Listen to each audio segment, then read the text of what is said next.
দর্শক, প্রিয়জনের সাথে ঈদ করতে ঢাকা ছাড়ছে মানুষ। রেল স্টেশনে যাত্রীর ভিড় বাড়ছে। ঈদ যাত্রার খবর জানাতে কমলাপুর রেল স্টেশন থেকে সরাসরি যুক্ত হচ্ছেন আমাদের সহকর্মী ফাহিম ইউসুফ। আমরা যুক্ত হচ্ছি। ফাহিম, কেমন ভিড় দেখছেন? সব ট্রেন সময় মতো ছেড়ে যাচ্ছে কিনা, রেলের সার্বিক পরিস্থিতি কি আমাদের জানাবেন? অতসী, সময়ের সাথে সাথে কিন্তু এই কমলাপুর রেলওয়ে স্টেশনে মানুষের ঘরমুখী মানুষের যে ঈদযাত্রা, সেই ঈদযাত্রার যে ভিড় সেটি বাড়ছে। আমরা এখন কমলাপুর রেলওয়ে স্টেশনের যে টার্মিনালটি রয়েছে, টার্মিনালটির সামনে রয়েছি। এখানে যদি আমি একটু দেখাতে চাই যে মানুষ কিন্তু সেই সকাল থেকে লাইনে দাঁড়িয়ে একে একে প্রবেশ করছেন।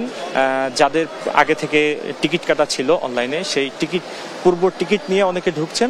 তাছাড়া অনেকে আগে এসেছেন শুধুমাত্র স্ট্যান্ডিং টিকিট পাওয়ার জন্য, অথবা যারা টিকিট কাটতে পারেননি তারা বিকল্প কোনো পদ্ধতি, অনেকে হয়তো জানেনও না যে তারা কেন এসেছেন, কিভাবে যাবেন। তো তারা বিকল্প একটি পদ্ধতি অনেকেই খুঁজছেন যে কোনোভাবে একটি স্ট্যান্ডিং টিকিট অথবা কোনোভাবে কি যাওয়া যায় কিনা। তো এই মুহূর্তে এখানে যে সার্বিক অবস্থা, এখানে সকাল থেকে আমরা যাত্রীদের সঙ্গে কথা বলে যেটি জানতে পেরেছি, এখন পর্যন্ত কোনো ট্রেনে বিলম্ব হয়নি। সবগুলো ট্রেন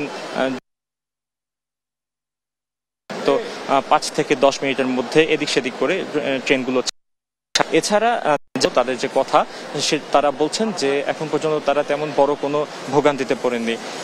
রেলওয়ে কর্তৃপক্ষ যেটি জানাচ্ছে, এবারের ঈদে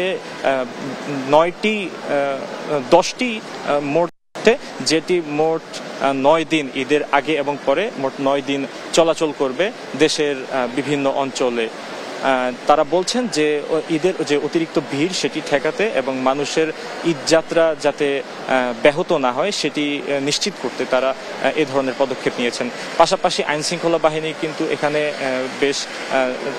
বেশ অ্যাক্টিভ রয়েছেন। তারা র্যাব, পুলিশ এবং যে ব্যাটালিয়নের সদস্যরা তারা এখানে রয়েছেন।